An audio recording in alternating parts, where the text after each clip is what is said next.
Hey there Candy Crush lover, got a stash of shiny gold bars and don't know how to spend them?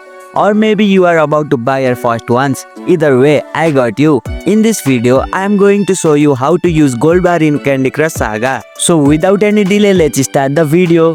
Gold bars are like VIP candy cash.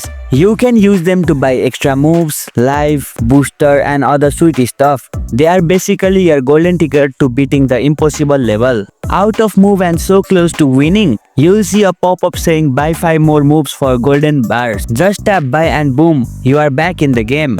All out of lives, you don't wanna wait. Use your gold bar to buy full life refill and keep the candy party going. Need a color bomb, lollipop hammer, flying unicorn of destruction? Use gold bar to unlock booster that makes crushing candies a breeze. And here you go, it's done. That's how you can use gold bar in Candy Crush Saga.